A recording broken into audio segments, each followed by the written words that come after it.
Hey guys, thanks for tuning in to another broadcast. Today I want to talk about the Invincible Iron Man number 595, or more specifically, Michael Bendis on his way out the door at Marvel saying, "Yeah, I don't really care about this anymore."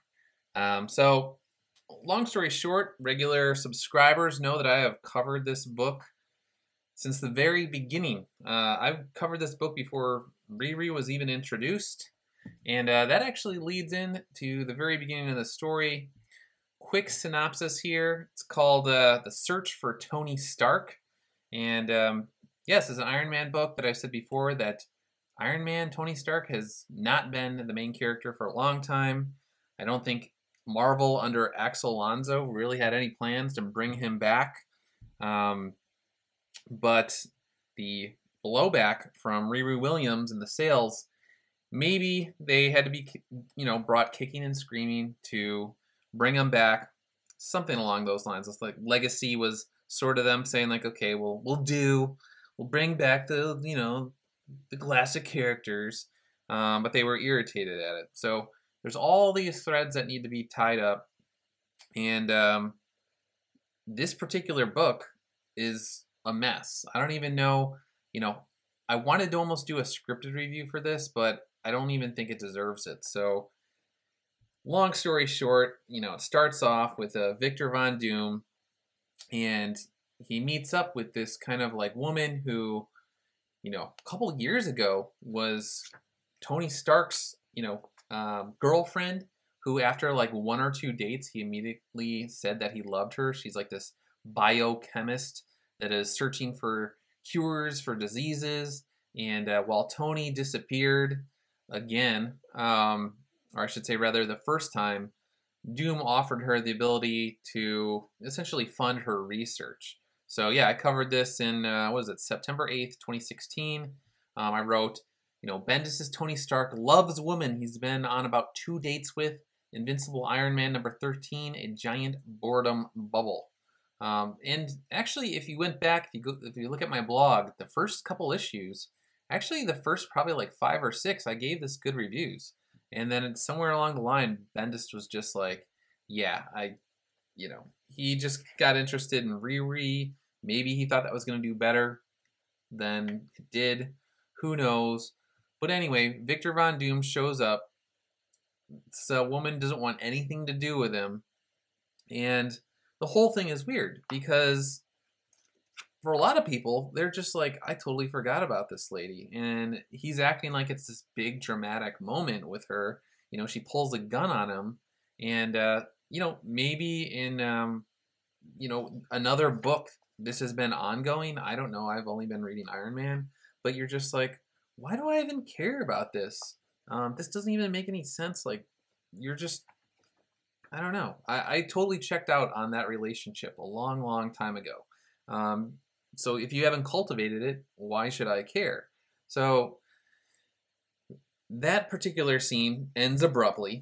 And then, of course, we cut back to RiRi, and she's, trying to get with AI Tony Stark, trying to figure out where the real Tony is. She has malfunctions in her boot.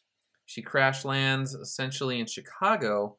And here's the other thing. So now Bendis, he inserts this new character named Xavier King. Have no clue who he is. Why should we even care about this guy? And apparently, RiRi has had some sort of like teenage crush on this guy. I think Tony says something along the lines like he was reading her diary or journal entry or something along those lines that he shouldn't have seen. And it's like, who is this guy? Why should we care about him? It's the exact same situation with the biochemist. It's just another character who's just being plopped in front of you, and you're just like, okay, so maybe he's setting something up for the future? Who knows? We go inside RiRi's home, and as regular readers have known, there's this like sort of like evil, the board members or whatever, they're portrayed as evil. But in this particular story, they're sending people to get Stark's intellectual property back because RiRi and MJ and all these people, Tony's biological mom. They have nothing to do with the company. So they send in this crew to, you know, RiRi, if you remember from the very beginning, she stole technology from MIT and then built her own Stark armor. And then, of course, you know, Tony died, and AI Tony gave her access to things that she should have never had access to. Anyway, she and her mom essentially say, like, this is Chicago, get out of here, which is bizarre. And then this particular person who came, you know, to get the intellectual property back, Melina Vostokov or something along those lines, she's just like, oh, I didn't know that this was this complicated, because RiRi goes into a long spiel saying that she's going to put this all online, and she's going to, you know, portray them as the bad guys. And this particular character essentially says, okay, I'm out of here. Now, everything that she's doing from a legal point of view is fine.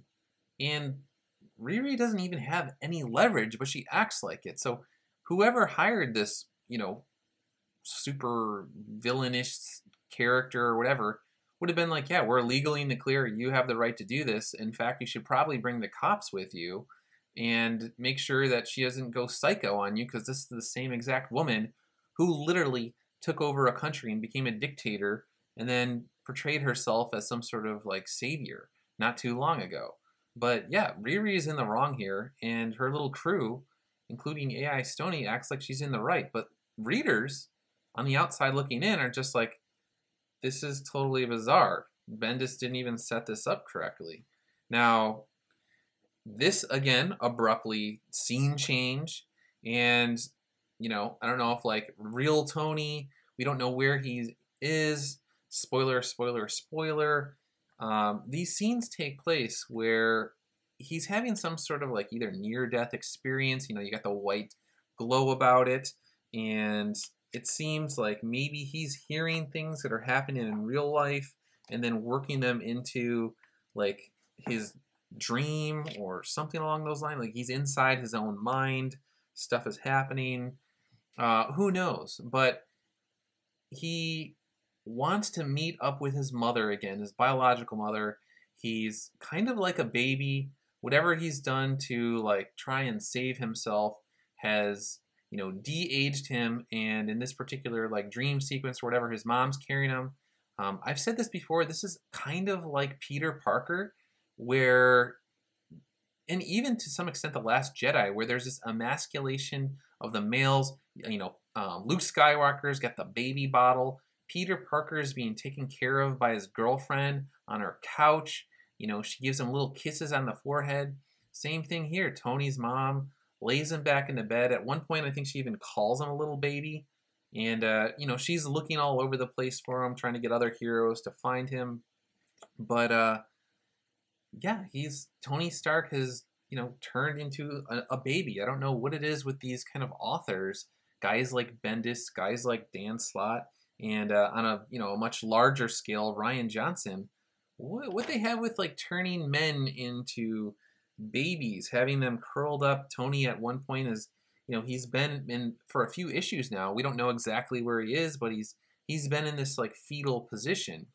Anyway, at the end of the story, spoiler, spoiler, spoiler, they figure out, hey, AI Tony Stark is essentially an exact copy of the real thing. So he would know exactly what happened to the real Tony Stark. They ask him what happened, and he kind of just zones out like, uh-oh, you know, I've either been found out or, you know, who knows what happens. But, you know, you got Friday, Tony's mom, MJ, you know, they've all cornered the AI. It's like, hey, where's the real Tony?